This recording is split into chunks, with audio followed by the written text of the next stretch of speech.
యాదాద్రి భువనగిరి జిల్లా గుండాల మండలం సీతారాంపురం నుండి మసాన్పల్లి చెరువు వరకు అనుకుంటున్న మంటలు గుర్తు తెలియని వ్యక్తులు నిప్పు అంటియడంతో పాలడుగు రమేష్ అని రైతు గడ్డివాముతో సహా పైపులు తగలబడిపోయాయి. గాదేపాక గాలయ్య అని రైతు మోటారు పైపు స్టార్టర్తో పాటు బాయి దగ్గరున్న వస్తువులను అన్ని కాలిపి బూడిదైపోయాయి. పాలడుగు యాదగిరి బర్రెలు అంటుకునే పరిస్థితి రావడంతో బలవంతంగా తెంపుకుని పరుగులు తీశాయి. కరెంటు ట్రాన్స్ఫార్మర్ దగ్గర మంటలు వచ్చి స్తంభానికి ఉన్న బంచి కేబుల్ తలగడిపోయింది. మంటలు అదుపు తప్పి మసాన్పల్లి చెరువు వరకు పోతేనే ఉన్నాయి. ఇంకా ప్రమాదం జరిగే అవకాశం ఉందని రైతులు ఆందోళన చెందుతున్నారు. నష్టపోయిన రైతులను ప్రభుత్వం వెంటనే గుర్తించి వారికి తగు న్యాయం చేయాలని రైతులు ఆవేదన వ్యక్తం చేస్తున్నారు.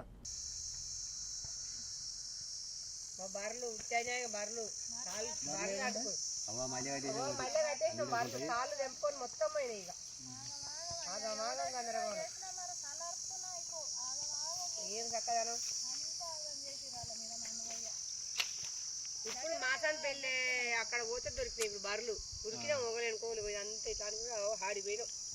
ఎక్కడ స్టార్ట్ అయింది?